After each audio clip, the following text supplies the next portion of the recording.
നിയമസഭാ തെരഞ്ഞെടുപ്പിൽ പ്രവാസികളുടെ വിഷയങ്ങൾ പ്രധാന ചർച്ചയാക്കുമെന്ന് സൗദിയിലെ റിയാദിൽ സംഘടിപ്പിച്ച കോൺഗ്രസ് പ്രവർത്തക സംഗമം.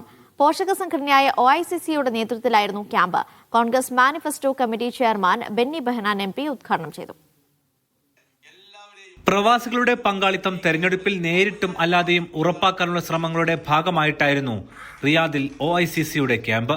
വരാനിരിക്കുന്ന കേരള നിയമസഭാ തിരഞ്ഞെടുപ്പിന് മുന്നോടിയായി സംഘടനാ സംവിധാനം ശക്തിപ്പെടുത്തലും ലക്ഷ്യമായിരുന്നു. പ്രവർത്തക ക്യാമ്പ് കോൺഗ്രസ് മാനിഫെസ്റ്റോ കമ്മിറ്റി ചെയർമാനും ചാലക്കുടി MPയുമായ ബെന്നി ബെഹനാൻ ഉദ്ഘാടനം ചെയ്തു. UDF മാനിഫെസ്റ്റോയിൽ പ്രവാസികൾക്ക് അർഹമായ മുൻഗണന നൽകുമെന്നും അദ്ദേഹം പറഞ്ഞു. ക്യാമ്പിന്റെ ഭാഗമായി വിവിധ പഠന സെഷനുകളും ഒരുക്കിയിരുന്നു. KPCC secretary Balakrishnan Periya, Riyadh central committee president Saleem Kalakkara, KPCC general secretary PA Saleem എന്നിവർ സംസാരിച്ചു. ഭാരവാഹികളായ ഫൈസൽ ബാഹസൻ, നൌഫൽ പാലക്കാടൻ, നിഷാദ് ആലങ്കോട്, സക്കീർ ദാനത്ത്, ഷംനാദ് കരുനാഗപ്പള്ളി തുടങ്ങി നിരവധി പേർ സംബന്ധിച്ചു.